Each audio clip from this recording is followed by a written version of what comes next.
Welcome all of you to this ISPIM Methods in Focus session. During this afternoon session, we will focus on two research methods that are relatively new, less well known, but they could be very useful in specific cases. The one method is NCA, necessary condition analysis, and the other method is QCA, qualitative comparative analysis. My name is Ilko Huizing. I'm an ISPIM board member and working for the University of Groningen in the Netherlands. This afternoon, we focus on these two methods, and I'm very happy that we have two experts on both methods joining us for this session. The one is Jan Deul, who is a professor of technology and human factors at the Rotterdam School of Management, Erasmus University in the Netherlands. His research is on the design of new products and services, but over the years he developed a special interest in NCA. I could say he has become the expert on NCA. Jan, welcome. Thank you. Our second guest is Ricardo Banken. She holds a chair in strategic management and organization at the University of Bayreuth in Germany. With three colleagues, Ricardo recently published an interesting article in Journal of Business Research in which she applied both methods that we focus on in this session, both NCA and QCA. We hope to hear a lot more about why and how she did so. Ricardo, welcome to you as well. Yeah, thank you.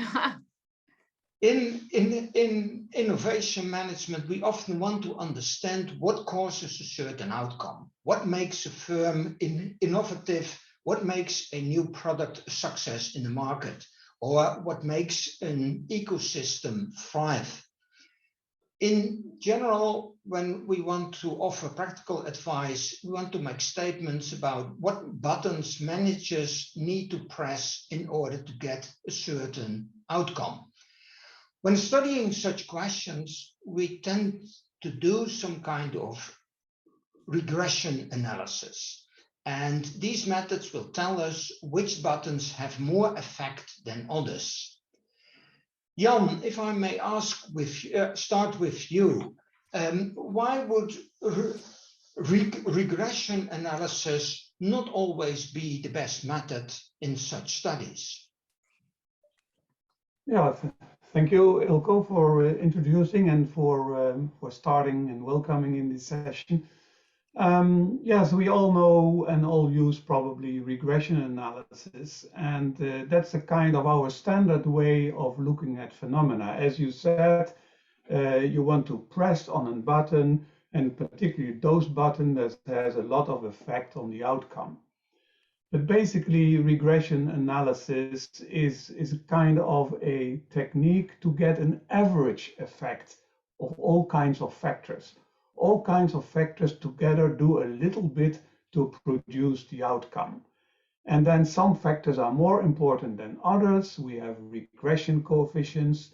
When the regression coefficient is large, we think it's a more important button.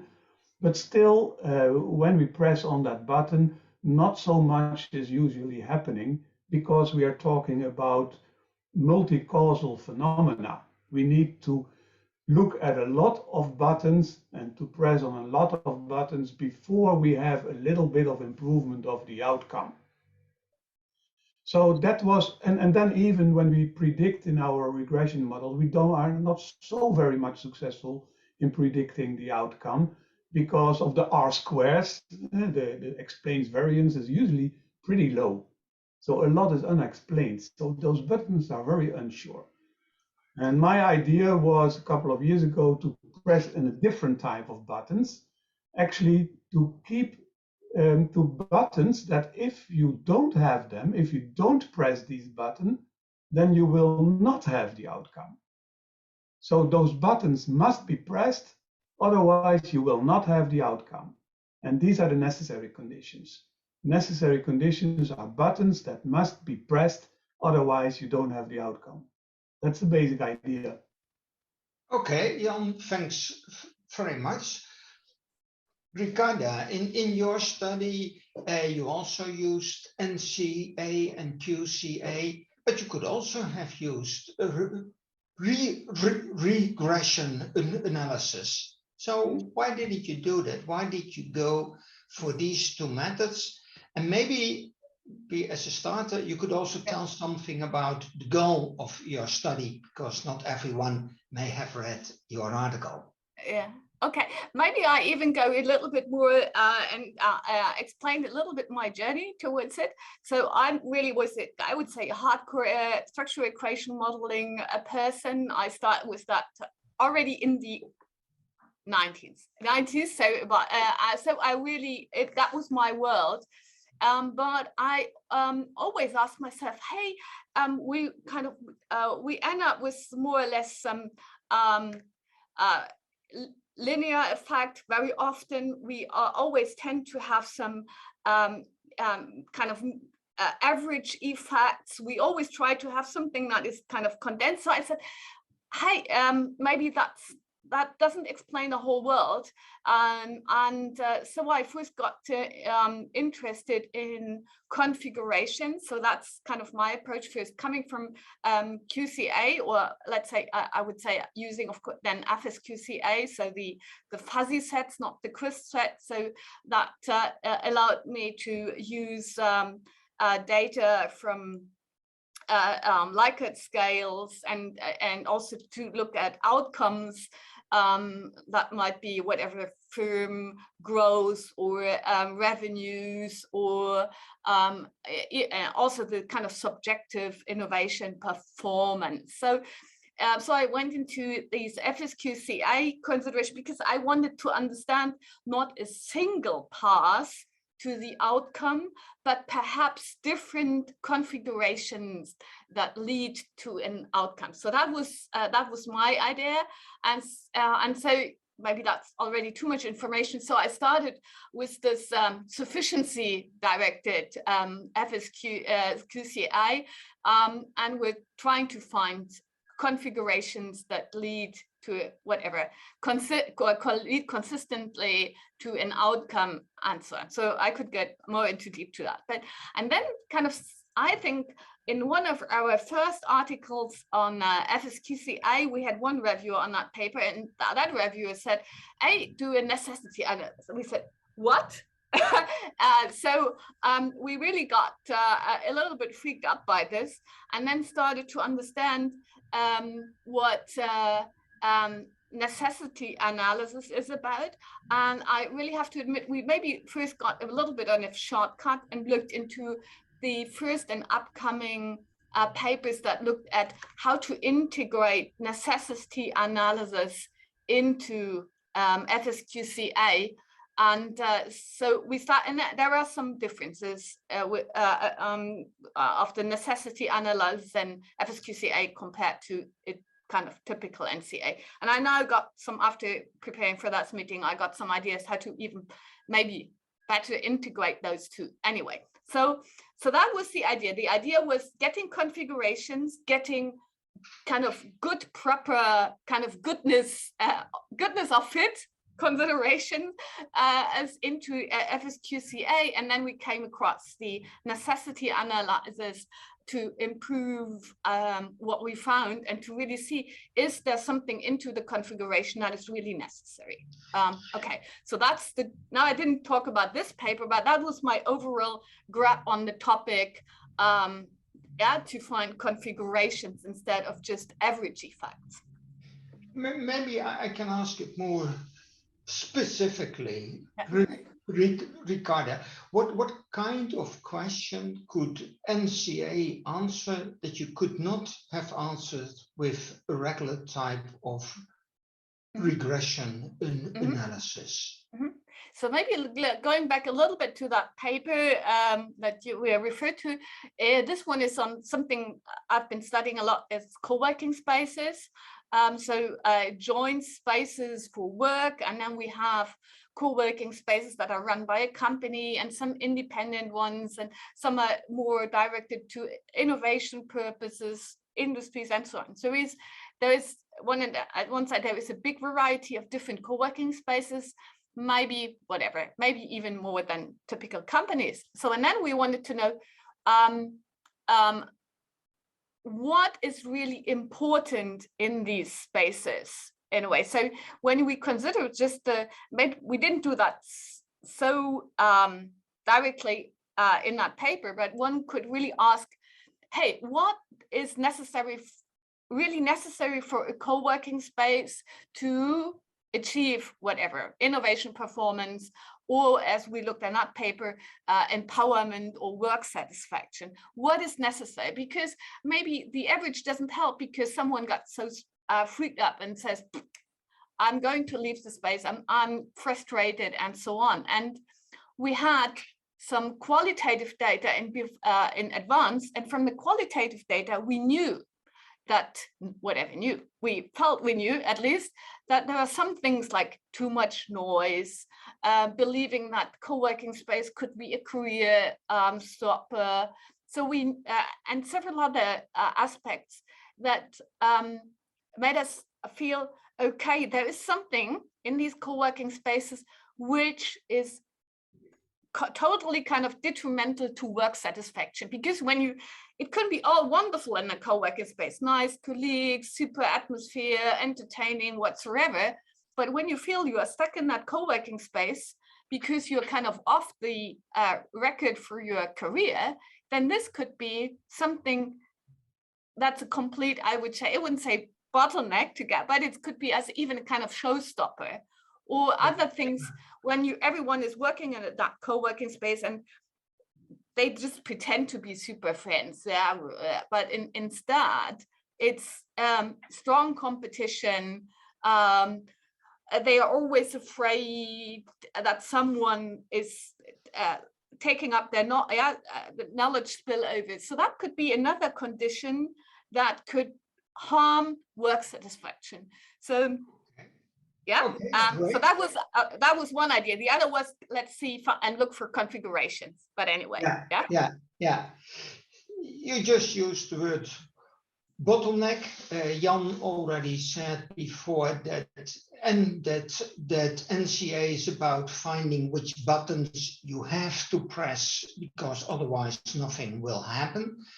Jan, can you tell us a little bit about how does NCA work, and how does it find that one button that we have to press? Yeah, I think the example of Ricardo nicely shows that you can build a nice co-working space with a lot of facilities and a lot of personal support, etc. But if it is noisy, then it's over. Then there will not be a satisfaction, and the innovation will be hampered. So it's really looking for those individual things that can, as Ricardo called it, a showstopper. Nice name for a bottleneck. So this actually exists everywhere. We have seen that in all kinds of research area, there are always bottlenecks there. But with regression analysis, we can't find them. And we can find them maybe as an important factor that can be or cannot be a bottleneck, or a factor that's even not important from a regression average perspective can still be a bottleneck. So it needs to be a completely different analysis. And what is completely different? How do you find them? Well, basically, you don't have any new thing than the data set that you also use for QCA or for regression analysis. You look, but you analyze these data in a different way. Basically, what you're doing, you look at XY plots, the scatter plots. You have an X, you have a Y, and you have the scatter, all the data are around. And normally for the average effect, we put a line through the middle of the data. And what NCA is doing, it puts a line on top of the data. And then on top of the data, it means that there is an empty space in the usually upper left corner, which indicates it's impossible to have a high outcome, for example, satisfaction with a co-working place. It's impossible to have a high level when you don't have also a high level of the condition. And if you don't have a high level of the condition, that condition becomes to be a bottleneck. And that can't be compensated by anything else. So it is about a new way of data analysis, which usually is very simple, but we don't think of it, of looking at empty spaces in scatter plots. We want to explain the full spaces. NCA is not doing that. NCA looks at the empty spaces. Okay. That's basically the idea. Clear. Thanks very much. Ricarda, maybe you can tell us in general terms, how does QCA work? Okay. Okay. So QCA is about configurations, as I said. So it's not about is whatever a independent and a dependent variable. It's about an kind of outcome and conditions that affect those outcomes. So that's maybe, I think, the most important. So you look on more or less, and as with NCA, you think more of cases that build then afterwards conditions. Then you look at kind of factors that produce a dependent variable. So okay, so you first, when you start with an QCA or FSQCA, you have to first have some theoretic considerations why something is affected or has different configurations, and perhaps different configurations that lead to an outcome. So as I said, it's not a single path to kind of success, but instead it has different conditions. So that's important. There are, for those maybe that think of SEM or regression models, there is a little bit of a similarity to interaction effects and moderating effects, because also those at least give some more bigger picture of it. But of course, the thinking behind is different, because we don't get back to these kind of average effects. So FSQCA is, as I said, about patterns, about configurations that you first have to have a theory about. And then when you have the theory, then you have to consider what kind of data and what kind of cases do I need.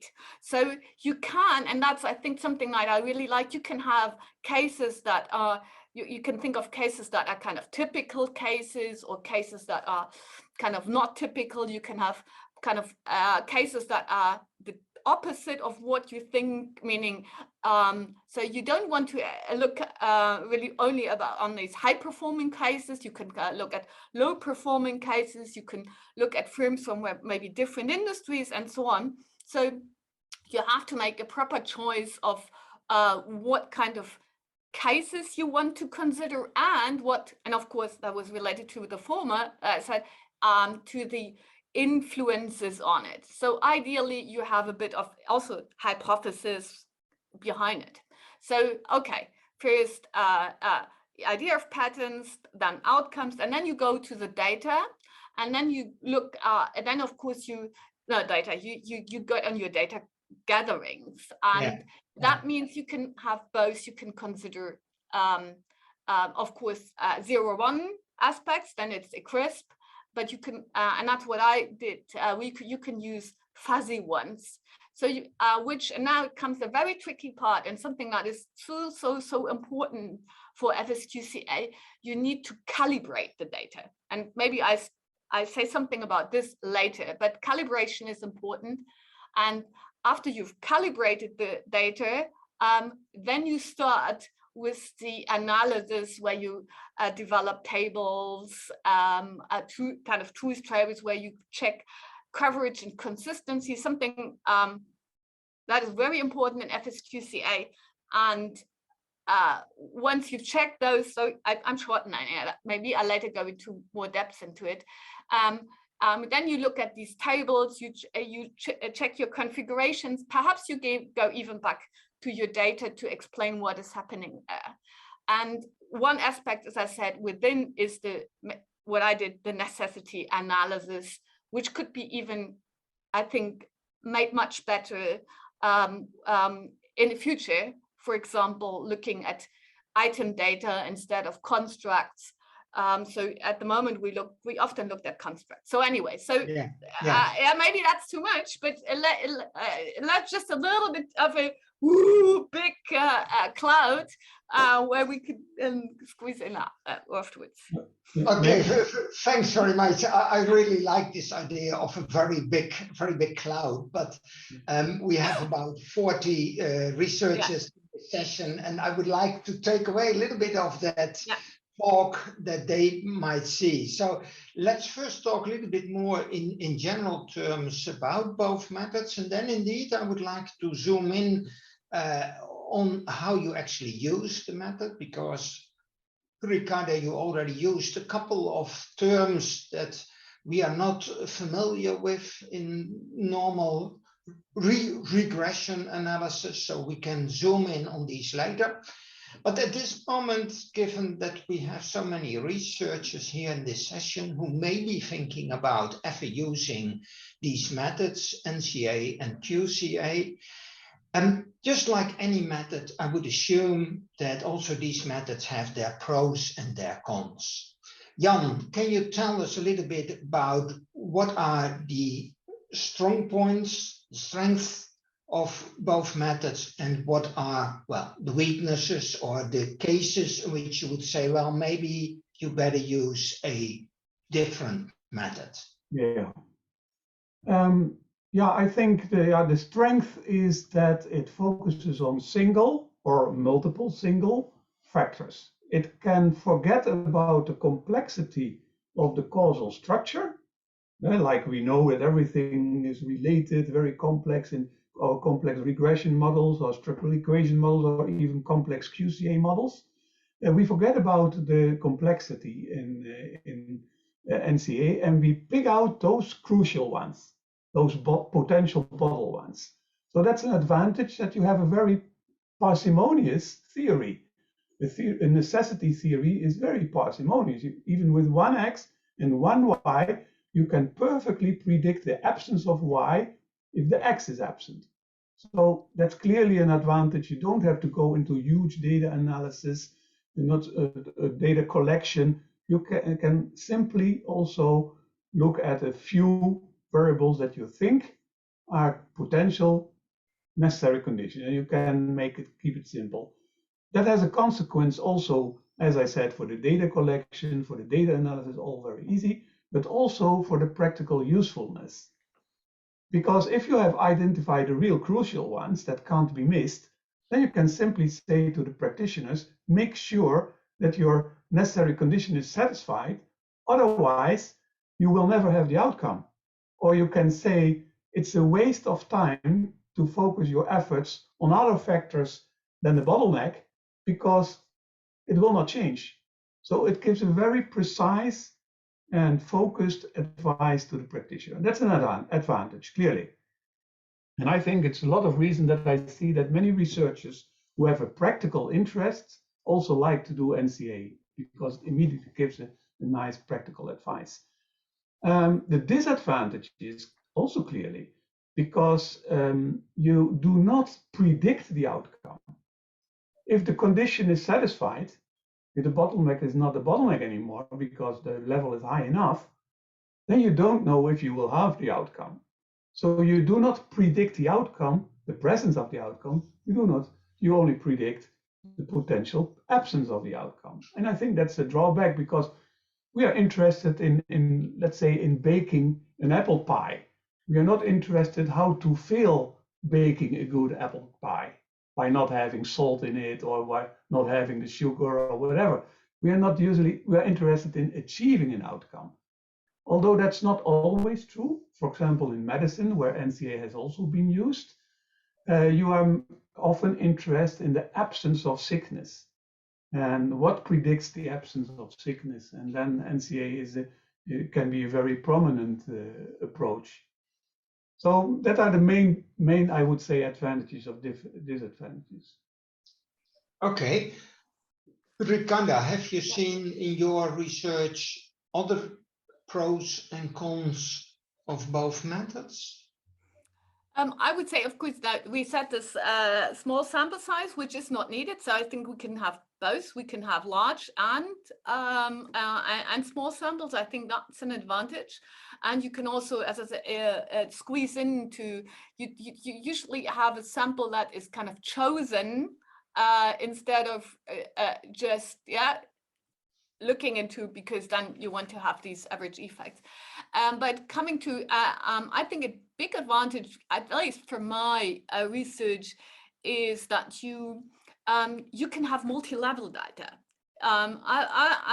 Looking at alliances and also alliances that are nested within companies, or looking now at co-working spaces where you have persons nested in it, or a research piece that we're now working on corporate entrepreneurship that is also kind of nested in some. So usually you have these problems, and then you need to use HLM and and I think it's a big advantage that you can use multi-level data in FSQCA. Yes, to me, I mean, for me, that's one of the key advantages. And then, as I said, to find a configuration, because there are different ways. Different companies might have different ways of being performant or reaching performance. Just think of a company, for example, having what maybe digital, being good at digital transformation or achieving a digital patent. This could be reached by different ways. You can have done it internally, then you might need digital experts on the C-level. Maybe you need a digital unit. Maybe you need constant digital programs. Maybe you need to have a digital mindset, which I call digital identity. And perhaps this is different among different firms.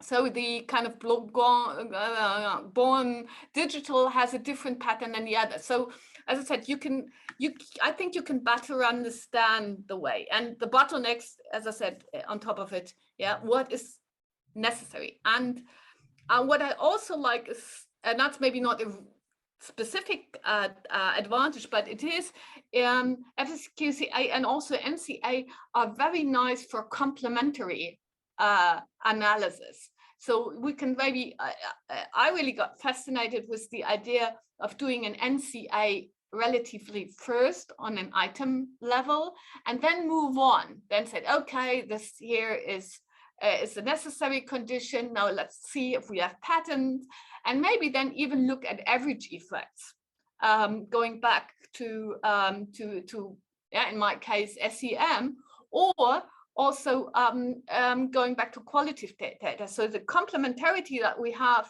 with other methods, I think, is great. Okay, so it means that we have two methods that are relatively flexible, that can be used also in combination with other methods, and their strength is about finding out whether there is and what the bottleneck is in a particular case.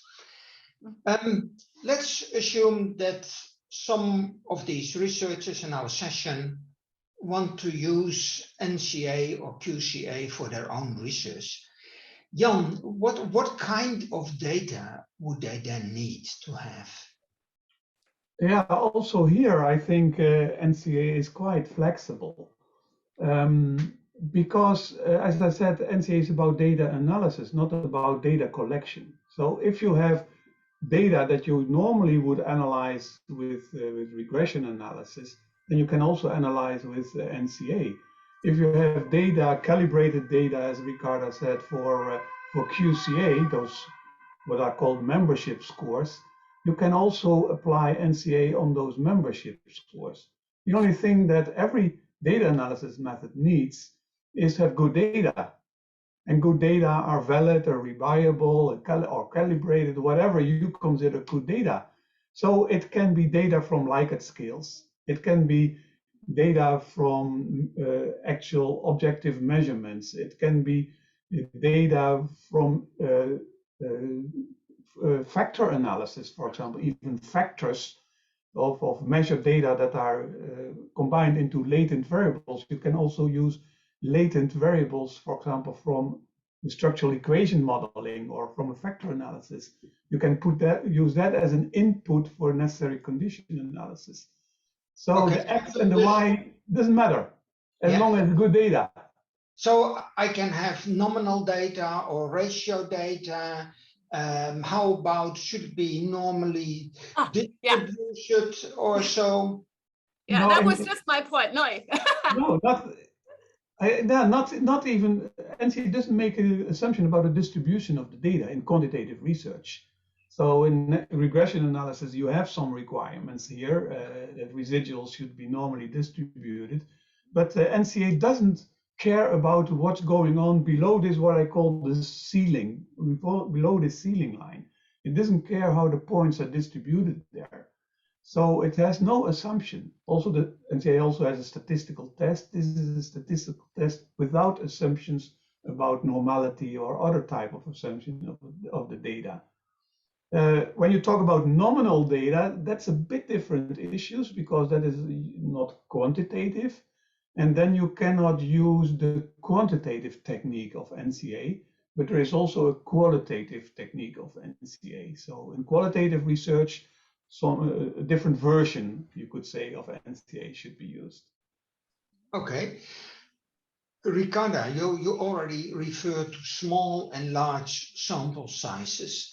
How about the sample size in your study? And did you find that to be large enough to use these methods? Of course, the sample size could be theoretically very low. Yeah, it could be very low. A minimum, whatever, 1 or 2 cases. But it also, of course, depends on on the amount of conditions you're integrating. And of course, one was, oh, super, then I integrate lots of conditions and I got a large data set. That would be possible, but you end up in a mess. So, sorry, now I'm combining 2 points, the amount of conditions and the data. So theoretically small, theoretically big, but of course you need when you do not have even enough cases for your conditions, then it's completely senseless. So maybe that's answered already. Maybe one point also to this normality, that's the same with FSQCA. And FSQCA also, through this calibration, offers you to focus on the kind of important areas. So you can recalibrate, you can consider, hey, which kind of calibration is important, so that you really look at the important levels more or less on your data. And but you have to have, of course, a good theoretical rationale for it. Okay. Jan, you said that the methods are not really about sampling, but how do the methods deal with odd samples? So let's say I've got outliers in my sample, or my sample is not fully representative. Is the method sensitive for such issues? Yes, I would say any method that is sensitive for the quality of your sample and what you want to do with the sample. If you want to generalize from your sample to your general population, then this sample must be representative for that population. So then you need a sample that is received from a probability sampling approach or something like that. But if you say I have a specific purpose with the sample and I want to focus on that type of cases, maybe extreme cases or whatever, it depends on what you intend to do with the sample. So it's always good to look at outliers in a sample, whether those outliers fit the goal that you have with the sample. So yes, the method is sensitive for outliers, like I think all methods are. In NCA, a little bit different than in regression analysis, is sensitivity. But a good sample is also, like good data, a starting point for any method to analyze your data. Maybe a short word on the sample size. NCA can be even done with one case, with a sample of n is 1. For example, if we want to test now that an internet connection is necessary to attend this meeting, I can ask one case, one participant here, to stop the internet connection, and then we can check if an internet connection is a necessary condition or not. If the connection, you can't follow this meeting anymore, it's probably a necessary condition. So with a single case, you can do the test, but don't do it now, I would say. No, I was just about asking you not to be that n is 1 in this particular case. But thanks for clarifying. Ricarda, assume that I've got some data, I've got a dependent variable, a number of independent variables, and maybe there is a bottleneck in my data. One of these variables could be the showstopper. But how do I find out which one it is? Do I have to know that in advance, or is there a way that a data analyst can tell me this is the factor that is the bottleneck in your data? So maybe FSQCA would be a little different than NCA. Maybe Jan could tell exactly how this works in NCA. With an FSQCA, that would appear as a kind of condition that has a high, especially consistency value. Maybe, yeah, we've been talking about this, maybe 0.9, and we get this information. Of course, we can, calculate it kind of by fridge, but we also have, of course, programs that help us with all these quite difficult estimation processes, because, as you can imagine, you have several conditions. So we could, in FSQCA, by the kind of necessity part on it, when only looking at FSQCA, we could detect this by very high consistency, maybe also coverage, but especially high consistency values by 0.9. That would give it, that would tell us about it. Okay, and Jan, if I want to use these methods for my own research, is there software that I can use? Yeah, maybe before I answer that question, I can build a little bit on what Ricarda said. I think you can look at your data from two perspectives. You can look at it from the perspective, I have really no idea what's in here, and let's check if there is some necessity there, if there is a bottleneck, and so basically you are looking for the empty spaces. Or you can say, I have an idea, this could be a bottleneck, and you're going to use your data set to test this idea. In both cases, I think it's extremely important that you have a theoretical notion that it could be a necessary condition. So there must be also some theoretical reasoning why it could be a necessary condition, because it is possible that that you find empty spaces that have nothing to do with necessity, and the statistical test can guide you against those false positives, but not always. So it's always important to have a theoretical notion. But now I forgot your question. It was about the software. Is the software that is available? We do have software that is pretty much developed already. It is a free package in R.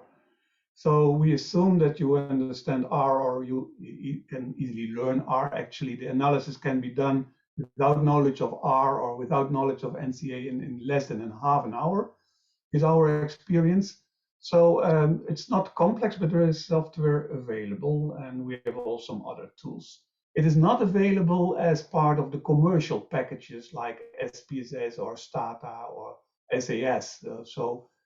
If you have a more complex analysis, you need software and you need to use R for it. Yeah, but it's definitely good news that the methods are in software that is freely available. Yeah, sorry, and maybe one QCA is also, QCA 3 would be the software package I would recommend, because it can handle fuzzy sets and also allows to integrate this necessity, FSQCA based necessity analysis. So then it's also, you don't need to have a big budget for data. You can just go and get on. Yeah. And it's even, I would say, easier than getting into R. So okay, even better. I'm also looking at time. We still have about 5 minutes, but still a couple of issues that I would like to address. First of all, Ricarda, you've used until now a couple of times words that maybe not everyone is familiar with. So maybe you can briefly tell us, what does calibration and what does configuration both mean in terms of QCA? Okay, so maybe configuration is easy, yeah, because configuration means a set of conditions that in a similar way are related to an outcome, or on the other way, an outcome that is shared by the same or similar to the, or exhibit by the same firms that occur by a certain set of, let's say, combined contingencies, or in a way, yeah. I think it's so hard to get. I think one needs maybe 5 different definitions to really understand it. So please, everyone, please don't be frustrated. Also with these terms, consistency and coverage that I used, I really understood them only after I got into the Boolean algebra.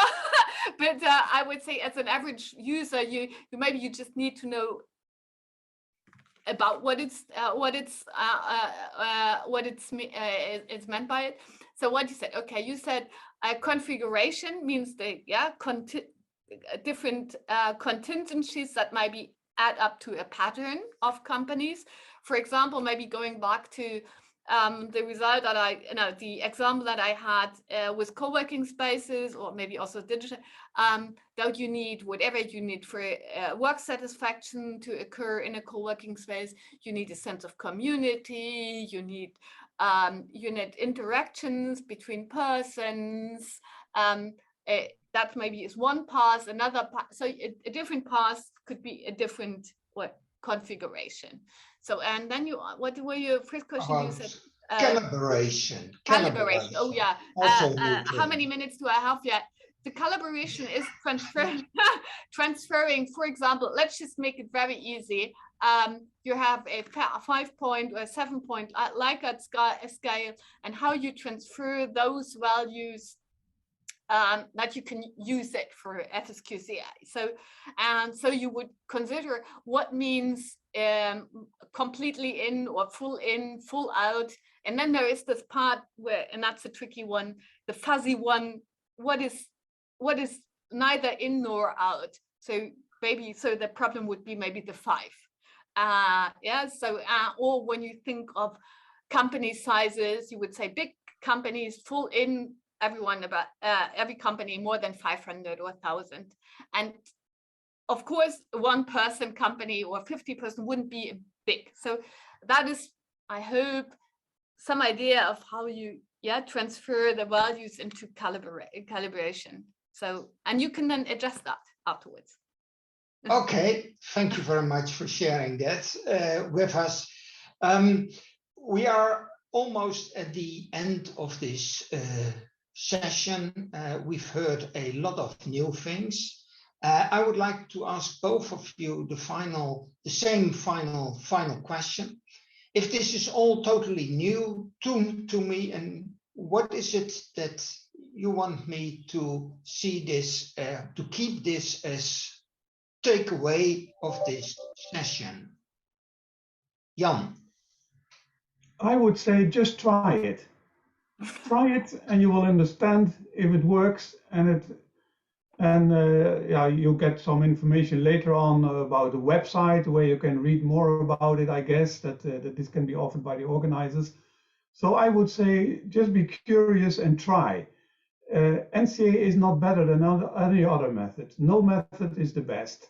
It just depends on your research question. It depends on the fit between your research question and your methodology. And if you have a question about bottlenecks, critical factors, then you can try NCA. And it is easier than you think. Okay, thank you. And you, Ricarda, what should be the takeaway of this session? Maybe think of be encouraged by thinking about that it's not that the world is now has lots of different solutions, and some of them are very important. So maybe broaden your mind for a different, not only different methods, for different outcomes. Yeah, be prepared for not simple solutions that might be more real. Okay, thank you very much. I see that we still have a rather large audience, so not everyone is running away. So maybe we can still take the final question that came through the chat. It's a question I am so curious about, whether we can use the regression model to figure out the necessary factors. And if the number of factors is above 3, then we apply QCA to analyze the configuration of these factors. Jan, maybe you can briefly respond to that question, which almost looks like a statement. Yeah, I think it is fundamentally impossible to use a regression model to find the necessary conditions, because fundamentally regression models are about average effects, and average effects can be necessary or cannot be necessary. So I don't think a regression model can tell you anything about that. That would be my first reaction if I understand the question well. Okay, thanks. QCA may be the same. The regression model doesn't give you any hints for maybe finding conditions. Perhaps if you really have a interaction, we found sometimes similarities between interaction even two or three interaction variables or moderating factors. Sometimes we could find them as well in one configuration too, but I wouldn't go from the regression to the other. I would maybe use the same theoretical rationale that you had for initially finding out about the moderators, or the hypothesis for the moderators could be somehow similar, but it's not the only solution, because we want to have patterns. So you would think of 2 or 3 configurations of these moderating factors, and then you get to the QCA. Yeah, I think this is a very important thing, because a variable can be highly significant or not at all in regression, and it still can be a necessary factor or also a not necessary factor. So very important that people have that clear in their mind. I saw in the chat also various links to further resources. So for those people in the audiences who want to know more, to learn more, and I guess they can also approach both guests that we have here.